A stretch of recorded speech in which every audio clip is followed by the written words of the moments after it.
Olá pessoal, eu sou o Léo e hoje a gente conversa um pouquinho sobre A Caverna, do José Saramago, esse livro maravilhoso escrito no ano 2000. O José Saramago é um escritor português, nascido em 1922, e é um dos grandes nomes da literatura em língua portuguesa. Ele é conhecido por um estilo de escrita bem particular,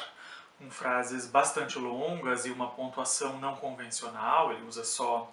vírgulas e pontos finais, na maioria das vezes, e com isso ele se aproxima de uma narrativa em um tom oral, dando um estilo bem único para a escrita dele. O Saramago também é um observador bastante atento e profundo do ser humano e da sociedade, como vai ficar bem evidente nesse livro aqui. E nesse livro aqui, o Saramago vai fazer algumas analogias entre o mito da caverna de Platão e a sociedade de consumo atual. Com isso, ele vai tocar em temas como relações de trabalho, de poder, de hierarquia, sobre produção e consumo, e tudo isso a gente vai ver mais pra frente. E para discutir esses temas, o Saramago vai nos contar uma história de uma família que vive em uma zona rural, em um vilarejo, a mais ou menos 30, 40 quilômetros de um centro urbano e industrial. Essa é uma família bem pequena, formada pelo Cipriano Algor, pela filha do Cipriano, que se chama Marta, e pelo Marçal Gacho, que é marido da Marta, e esses três vivem juntos na mesma casa, nesse povoado. O Cipriano Algor tinha 64 anos e era oleiro, ou seja, ele produzia louças a partir da cozedura do barro, na olaria que ele tinha herdado do pai e que o pai dele tinha herdado do pai dele. E o Saramago vai nos pedir para prestar atenção nos significados dos sobrenomes desses personagens, já que Algor significa o frio que antecede uma agitação, e Gacho é o lugar do pescoço em que vai a canga, e é exatamente no sentido dos significados desses sobrenomes que vão se desenvolver as experiências desses personagens. Essa olaria do Cipriano era um negócio bem pequeno, algo de família, praticamente artesanal, e que ainda usava técnicas de produção bastante antigas da época do pai e do avô do Cipriano. A Marta ajudava o Cipriano na olaria e o marido dela, o Marçal, trabalhava como guarda em um shopping center na cidade, que é chamado aqui no livro só de centro com C maiúsculo, e esse centro vai ser importantíssimo para o desenrolar dessa história, absolutamente tudo vai girar em redor desse centro. E é exatamente para esse centro com C maiúsculo, em que o Marçal trabalha como guarda, que o Cipriano Algor vai vender as louças que ele produz na olaria. Também é o Cipriano quem leva o Marçal para o trabalho no centro, e quando o Cipriano então leva o Marçal, ele também leva junto as mercadorias que ele produz para então vender para o centro, que são as louças. E o livro começa justamente em mais uma dessas muitas manhãs em que o sogro e o genro estão indo para o centro, um para trabalhar como guarda e o outro para levar os seus produtos, as suas louças. O centro era uma construção muito grande, um bloco massivo sem janelas, que estava sempre se expandindo para todos os lados, inclusive para baixo, e nessa expansão ele acabava engolindo os quarteirões vizinhos. Em uma dessas muitas idas até o centro, o Cipriano recebe uma notícia péssima de que o centro só ficaria com metade daquela carga de louça que ele estava levando até lá, porque o volume das vendas das louças dele tinham diminuído muito e também existia o risco do centro nem comprar mais as louças dele. E para piorar a situação ainda mais, o Cipriano tinha um contrato com o centro que pedia uma relação de exclusividade. Isso significava que ele não poderia vender a metade restante da carga que o centro não tinha comprado, e se por acaso ele descumprisse essa parte dele no contrato, ele seria multado ou o contrato dele seria encerrado. E como se as coisas não tivessem ruins o suficiente, depois de um certo tempo o centro acaba desistindo completamente de comprar as louças do Cipriano, deixando ele totalmente sem renda, porque as vendas da louça dele tinham baixado tanto que não era mais interessante para o centro manter ele como fornecedor. E o motivo das vendas das louças terem baixado tanto é porque tinha aparecido uma grande empresa que produzia louças a partir de um material plástico, e elas eram muito mais baratas e muito mais resistentes, fazendo com que as louças do Cipriano fossem percebidas como algo antiquado e fora de moda. E a partir de tudo isso a gente percebe que entre o Cipriano e o centro existia uma relação de forças muito desigual, com pouquíssimo poder na mão do Cipriano e muito poder na mão do centro. O Cipriano era um simples oleiro, trabalhando de forma praticamente artesanal e totalmente submisso ao centro, que era quem ditava todas as regras do jogo e era amparado por um grande aparato burocrático e financeiro. E como o Cipriano tinha uma olaria muito pequena, que usava métodos praticamente artesanais, ele não tinha a menor condição de competir com grandes empresas que tinham dinheiro para investir, maquinário e tecnologia para desenvolver novos produtos. Assim, ele acaba ficando totalmente à margem desse sistema, sem nenhuma condição de competir e esmagado pelas forças das grandes indústrias. Também vai ficar muito evidente, do início ao fim do livro, as questões de hierarquia quando o Cipriano vai conversar, vai tentar negociar com alguém do centro. O Cipriano percebe que o acúmulo de poder nas hierarquias mais altas gerava pessoas bastante cruéis e interessadas só com a manutenção da própria posição. Esses superiores hierárquicos humilhavam e arruinavam quem quer que fosse que estivesse abaixo deles, em nome da própria posição e dos interesses corporativos, ou seja, do dinheiro. E é bastante perceptível no livro esse prazer em humilhar, de se fazer esperar e de se fazer importante que esses superiores do centro têm, o que deixa a gente muito indignado durante a leitura. E como o Cipriano estava lá embaixo na hierarquia, ele era só um fornecedor bastante descartável, ele sempre tem que baixar a cabeça para os superiores do centro, dizer amém, concordar com tudo, e cada vez que ele expressa um pouquinho da opinião dele, ele percebe que existe o risco do pessoal se irritar e não querer mais ele como fornecedor. E como o próprio significado do sobrenome do Cipriano já anuncia, ele vai ficar muito agitado, muito angustiado cada vez que ele tem que interagir com o centro e esperar uma decisão do centro. E ele fica agitado com essas interações com o centro, com toda razão, porque era do centro que vinha o sustento dele. Então, uma decisão negativa do centro significaria que ele teria a fonte de renda dele completamente comprometida. Quando a filha do Cipriano, a Marta, fica sabendo dessa decisão do centro de não querer mais o Cipriano como fornecedor, ela sugere a ideia de produzir bonecos para o centro, tentar vender bonecos para o centro, que também seriam feitos na olaria, como uma maneira deles continuarem tendo alguma fonte de renda. E a Marta é uma moça com uma doçura e com uma humanidade gigantescas dentro de si, e ela vai ter diálogos muito bonitos com o pai dela. Ela sempre tenta procurar soluções para os problemas que vão aparecendo, sempre de uma maneira muito amorosa e paciente, ao contrário do pai, que está uma pilha de nervos, completamente agitado com essa situação do centro. A Marta é a minha personagem preferida desse livro, e ela me lembrou uma outra personagem do Saramago, que é a mulher do médico, do livro O Ensaio sobre a Cegueira. A mulher do médico também está sempre buscando soluções para os problemas que aparecem, sempre de uma maneira humana e afável, e nunca cedendo para a crueldade, mesmo podendo ceder à crueldade, e é isso que faz essas personagens tão preciosas. O Cipriano, no início, reluta a essa ideia da Marta de produzir esses bonecos decorativos, mas depois de um tempo acaba concordando, mas sempre bastante angustiado. Eles vão fazendo esses bonecos completamente às cegas, porque eles não tinham nenhuma garantia de que o centro compraria, se interessaria por esses bonecos, e também às cegas porque eles estavam acostumados a produzir louça, e os bonecos tinham outras especificidades que eles não conheciam, então eles também tinham que aprender ao mesmo tempo em que faziam. Nesse período de extrema angústia que eles estavam vivendo, sem fonte de renda e tentando um negócio novo que eles não sabiam se ia dar certo e também não sabiam fazer direito, aparece um cachorro perdido por lá. Eles acabam ficando com esse cachorro e ficam na dúvida de dar o nome para o cachorrinho de Perdido ou de Achado, e no final das contas acabam chamando ele de Achado. O Cipriano se afeiçoa muito ao Achado, assim como o restante da família também, mas em especial ao Cipriano,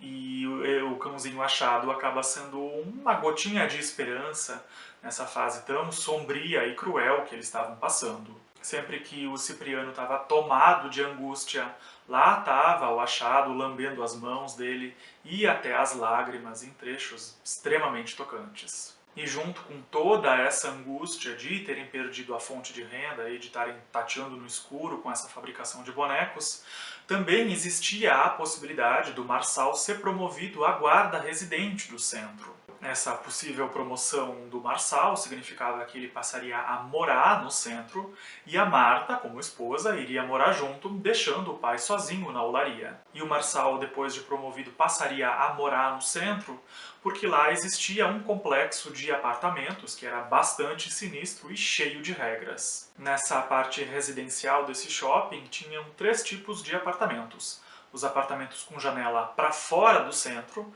os apartamentos com janela para dentro do shopping, do centro, e os apartamentos do meio, que eram, na minha opinião, os mais sinistros, que não tinham nenhuma janela. E mesmo quem tinha janelas para fora do centro nunca podia abrir essas janelas, e o centro dava uma explicação do porquê dessa regra, mas o Cipriano desconfiava que o verdadeiro motivo de não poder abrir essas janelas era bem mais sombrio. Esse centro era gigantesco, sempre em expansão, com mais de 40 andares entre apartamentos, lojas, atrações e tudo mais que vocês podem imaginar. Isso fazia com que muitos moradores nunca tivessem a necessidade e nem mesmo a vontade de sair do centro, porque tinha tudo lá dentro, inclusive hospitais. Eu achei esse centro bem sinistro e cada vez que eu avançava na leitura e descobria um pouquinho mais sobre ele, eu achava ele então cada vez mais esquisito. E uma coisa muito curiosa e que chamou muito a minha atenção que tinha nesse centro eram atrações que eram simulações de fenômenos naturais como chuva. Sim, o pessoal pagava para ir em uma sala em que chovia para experimentar a chuva. E quando a gente lê isso, a gente começa a desconfiar de onde o Saramago quer chegar com essa analogia ao mito da caverna de Platão. E essa possível promoção do Marçal à guarda residente, e portanto morador do centro, gerava muitas dúvidas e angústias na família e também gerava diversas outras variáveis nas opções que eles teriam que fazer daqui para frente. E o casal, o Marçal e a Marta, queriam levar o Cipriano para morar junto com eles lá no centro, no apartamento, porque o Cipriano estava sem fonte de renda, eles não poderiam deixar ele abandonado lá na olaria, mas o Cipriano não queria ir junto de jeito nenhum. E o Cipriano não queria ir junto porque ele tinha vivido sempre no mesmo lugar, a esposa dele, que já era falecida, tinha vivido com ele nessa mesma casa, tinha a olaria e agora o cachorro achado, que não seria permitido no centro, então o Cipriano bate o pé que ele não quer ir junto, embora no fundinho ele soubesse que muito provavelmente ele seria obrigado a morar junto com eles no centro, porque ele estava sem fonte de renda e por isso a insistência dele nos bonecos. E a partir dessa situação vão surgindo várias dúvidas e impasses para essa família que precisa decidir o que fazer e não sabe porque sempre vai aparecendo uma nova variável no jogo. E o impasse mais evidente é se valeria ou não investir na produção daqueles bonecos, já que eles não tinham nem mesmo a certeza de que esses bonecos dariam certo, no sentido da fabricação, e também não tinham certeza se o centro compraria esses bonecos, que era o mais importante. Também tinha a variável do Cipriano não querer ir morar no centro por conta do cachorro, que não seria admitido, mas ao mesmo tempo o Cipriano também queria ir para não ficar longe da filha, a Marta. E conforme o livro vai avançando, vão aparecendo outras variáveis nessa decisão que eles têm que tomar, todas essas variáveis importantíssimas, uma mais séria do que a outra, deixando eles cada dia mais angustiados e sem saber o que escolher. E o livro vai trazer toda a angústia dessa família, que tem um futuro bastante incerto pela frente, sempre vão aparecendo mais e mais variáveis que obrigam eles a tomar uma decisão, e por todos os lados que eles olham, seja qual for a decisão que eles vão tomar, o futuro é sempre bem sombrio. Eles têm sim algumas opções mais esperançosas, mas essas opções sempre têm vários impedimentos, fazendo com que elas sejam muito complicadas de serem realizadas e fiquem cada vez mais lá no campo do impossível. Então, para todos os lados que eles olhavam para tentar solucionar a vida deles, tinha um problema, e cada um deles vivenciava esse problema de uma maneira diferente e reagia também de uma maneira diferente. E todo mundo que já passou por uma fase na vida em que a renda foi de alguma forma comprometida vai se identificar com os diálogos desse livro, principalmente entre os diálogos entre pai e filha, sempre com o pai bastante angustiado e a Marta mais doce, tentando contornar a situação com mais amorosidade. Se o Marçal ganha ou não a promoção, se eles vão ou não morar no centro, e se o centro acaba comprando ou não os bonecos, eu vou deixar aqui, vocês descubram, não vou contar aqui. Mas garanto que não vão faltar angústias durante a leitura desse livro, com essas múltiplas possibilidades e variáveis que vão se apresentando na vida desses personagens. E dado o contexto geral da obra, agora a gente entra na parte que, na minha opinião, é a mais interessante, que são as analogias que o Saramago faz com o mito da caverna de Platão. O mito da caverna, ou a alegoria da caverna, está no livro 7 do livro A República, de Platão, para quem quiser se aprofundar, e vai trazer um diálogo entre Sócrates e os irmãos de Platão. Nesse diálogo vai ser tratado de uma forma metafórica sobre realidade, ilusão, aquisição de conhecimento e sobre a prisão da ignorância. No mito da caverna são descritos prisioneiros que estão acorrentados e só conseguem olhar para o fundo da caverna onde eles estão aprisionados. E um pouco mais atrás tem um grupo de pessoas que carrega estatuetas representando pessoas e animais, e a sombra dessas estatuetas vai ser projetada lá no fundo da caverna, e são só essas sombras que os prisioneiros conseguem ver. E como existe aquela parede, aquela mureta entre os prisioneiros e a fogueira, os prisioneiros não vão conseguir ver as pessoas que movimentam as estátuas. E por isso eles vão acreditar que são só as sombras das estátuas que são reais, ignorando que existem pessoas por trás da produção dessas imagens projetadas nas sombras. Com isso, os prisioneiros vão acreditar que as sombras projetadas no fundo da caverna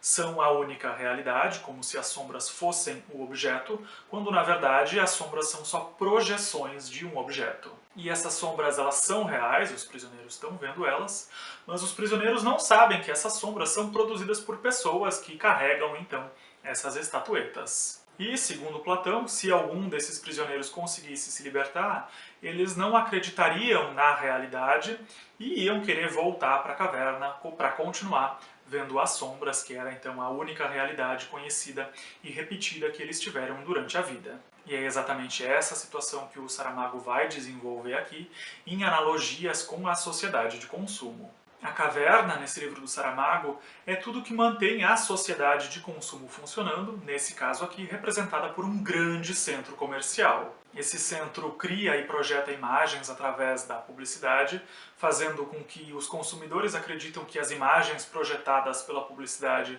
sejam a maneira mais correta e mais desejável de se viver, e também essas imagens sejam de fato atingíveis, e o centro também cria relações completamente desiguais com os seus fornecedores e funcionários, fazendo também com que eles creiam que essa seja a maneira certa de se viver e de se fazer negócios. E, na realidade, essas representações criadas pela publicidade são manipuladas exatamente como na caverna, em que existiam pessoas que carregavam estatuetas de animais e de pessoas, criando então representações no fundo da caverna que os prisioneiros acreditavam que eram a realidade. Sobre esse mesmo tema, a gente também pode fazer algumas relações com outro livro, que se chama O Sistema dos Objetos, do Jean Baudrillard, principalmente no capítulo em que ele faz uma análise da publicidade,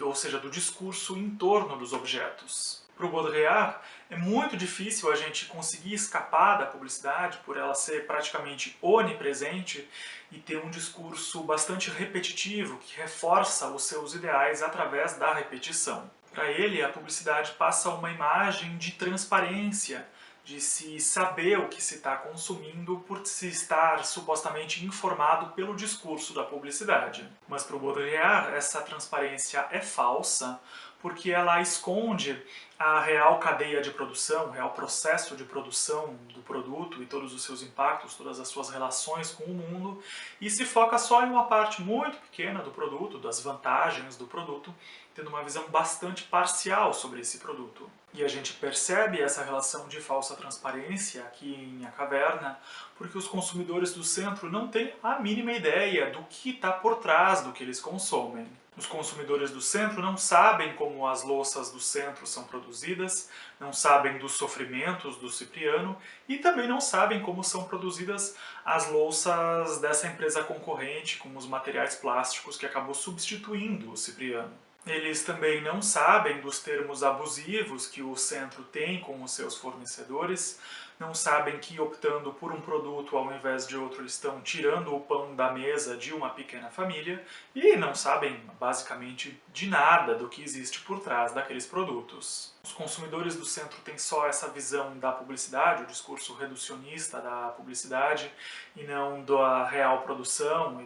das reais impactos do que eles consomem. E no caso das louças, eles têm só acesso ao discurso da louça concorrente, daquela grande empresa, que fala sobre modernidade e resistência. E os consumidores do centro têm acesso só a um discurso, ao discurso da grande empresa de louças, porque o Cipriano não tem voz nesse jogo, ele não tem a mínima condição de investir em publicidade. E mais uma vez aqui a gente vê essas forças desiguais que estão em jogo. Um pequeno oleiro sem muitos recursos, sem condições de investir em publicidade e em tecnologia, e uma grande empresa que traz um substituto plástico com muito capital e com poder de investir em publicidade e mudar a opinião e o comportamento dos consumidores com o seu discurso publicitário. E sobre as consequências do Cipriano não ter condições e nem poder de investir em publicidade, tem mais um trecho do Baudrillard que pode nos ajudar a entender algumas coisas. Para o Baudrillard, os objetos não são objetos de consumo, mas objetos da necessidade e da satisfação. O consumo, para ele, está ligado na articulação de um discurso sobre o objeto, na manipulação de um sentido. E atualmente, quem faz essa articulação de discursos em torno dos objetos é a publicidade que vai tentar dar um sentido maior para o consumo daquele objeto. E assim é a relação que se pode ter com um objeto que é explorada para o consumo através de um discurso. E o Cipriano, sem condições financeiras de articular esse discurso em torno do produto dele com a publicidade, fica completamente fora desse jogo de apresentação do próprio produto e então excluído da lógica do consumo. E ele perde espaço justamente para quem é grande o suficiente para investir em publicidade, para articular um sentido em torno do próprio produto. E o discurso desse grande fabricante que toma o lugar do Cipriano é de apresentar o seu produto como algo moderno, durável e desejável. E assim as louças do Cipriano ficam no campo do uso por simples necessidade, sendo vistas como algo arcaico, ultrapassado e fora então da lógica de consumo, porque quem ocupou a lógica de consumo foi esse grande fabricante de louça que tomou o lugar do Cipriano. Em um mundo em que essa construção de significados criados pela publicidade é extremamente importante, o produto do Cipriano, que não consegue articular esse discurso, fica sem lugar. Tanto que tem um momento do livro em que ele tenta fazer com que a louça dele seja roubada, e nem isso ele consegue, porque o produto dele está sem essa aura de desejo, sem essa aura de significado, completamente sem lugar no mundo. E é justamente por não ter essa aura de desejo e de significado que as louças dele são vistas como algo arcaico, algo só para necessidade mais imediata e sem um significado maior envolvido. Por isso, para o Baudrillard, o consumo é algo idealista, porque está envolvido em signos criados pela publicidade e não apenas no uso pela simples necessidade. E se a gente considerar essa ideia do Baudrillard de que o discurso publicitário não é transparente, de que ele escolhe o que ele vai mostrar e o que ele vai esconder, a gente pode dizer que o discurso publicitário é exatamente igual às sombras projetadas na alegoria da caverna do Platão. Isso porque lá no mito da caverna também existe alguém que decide o que vai ser mostrado e o que não vai ser mostrado, ou seja, a gente também tem uma representação de realidade que não é transparente. E muitas vezes, por os consumidores não terem acesso a outro discurso além do publicitário, eles acabam então confundindo o discurso publicitário com realidade, esquecendo que existe uma realidade muito mais ampla lá fora, e isso é muito parecido com o que acontece com os prisioneiros da caverna de Platão. E a razão de existir um esforço por um aprisionamento na caverna, permitindo que só um pedacinho da realidade seja visível aqui no contexto da obra do Saramago, é porque existe alguém lucrando com isso. E isso não significa que existe uma conspiração, uma força do mal por trás disso, mas que existe uma meta de lucro, e para que essa meta de lucro seja atingida, é necessário focar só numa parte muito bonita do produto, exagerar nessa parte bonita, e esquecer algumas partes feias que, na verdade, existem na realidade que estão relacionadas à produção produção daquele produto. E isso é mais ou menos no sentido do que o Kant escreve lá no texto Resposta à pergunta o que é o esclarecimento. Para o Kant, nesse texto, um dos motivos das pessoas viverem na menoridade, que é a situação de oposição ao esclarecimento, é porque os tutores da sociedade, quem manda na sociedade, também está na menoridade, também não é esclarecido, e isso fica bem evidente nas conversas que o Cipriano tem com os superiores do centro. Acho que com isso a gente também poderia subverter um pouco o mito da caverna original e dizer que quem mantém os prisioneiros na caverna são outras pessoas que também são prisioneiras. Tudo isso se encaixa muito bem com o contexto da caverna do Saramago, em que o centro estava o tempo todo bombardeando as pessoas com publicidade, seja dentro e seja fora, e isso impactando e alterando o comportamento das pessoas através desse discurso publicitário emitido pelo centro. E o Cipriano, inclusive, presta muita atenção aos anúncios publicitários do centro e desde sempre percebe a falsidade que existe nesses anúncios, que se focam em pequenas parcelas da realidade, tentam exagerar na beleza dessas pequenas parcelas e ignoram o resto. Tem inclusive uma propaganda bem evidente que mostra uma família feliz que mora no centro, aquela família feliz do combo clássico que a gente tem nas propagandas por aí, e o Cipriano faz uma comparação da própria família dele no lugar daquela família feliz e diz que algumas coisas precisariam ser alteradas naquela propaganda, a começar pelo sorriso das pessoas, porque a família dele não era tão feliz assim, não era tão bonita assim, e não tinha aquele mesmo número de membros, a disposição da família dele era um pouco diferente. Então ele percebe essa falsidade da publicidade que tenta fazer um modelo ideal para a vida das pessoas, as pessoas acabam acreditando que aquele é a maneira certa, que aquele é um objetivo atingível, quando na realidade as coisas são bem diferentes, existem muitas outras variáveis que vão influenciar aquela vida e a vida não vai ser bonitinha que nem no outdoor. O Cipriano também percebe como aquelas propagandas do centro têm um poder de convencimento de fazerem com que as pessoas acreditassem que aquilo era a realidade, exatamente como os prisioneiros da caverna de Platão que acreditavam que as sombras eram a realidade, e ele percebe isso inclusive com o genro, o Marçal, que trabalhava no centro, sabia dos defeitos do centro, e mesmo assim era impactado por aquele discurso publicitário, queria morar no centro, considerava todas as vantagens de morar no centro como insubstituíveis, enfim, era bastante impactado então pela publicidade, e o Cipriano observava esses movimentos. E o aprisionamento na caverna também pode ser visto de outro ângulo, do ângulo do aprisionamento em uma estrutura de poder, em que só um lado manda e só um lado obedece, e o lado que manda tenta fazer com que as pessoas creiam que aquilo é o modo mais correto de se viver. E mais uma vez é exatamente isso que acontece no centro, com o centro tendo todo o poder e mandando nos seus fornecedores, que só têm o papel de obedecer, e alguns deles acreditam então que essa é a maneira correta de se fazer negócio, até que o Cipriano começa a se questionar sobre esses modelos. E também é bem interessante de observar que em ambas as cavernas, tanto do Platão quanto do Saramago, existe um elemento em comum que são as estatuetas. Na caverna de Platão são as estatuetas que são carregadas para criar as sombras no fundo da caverna,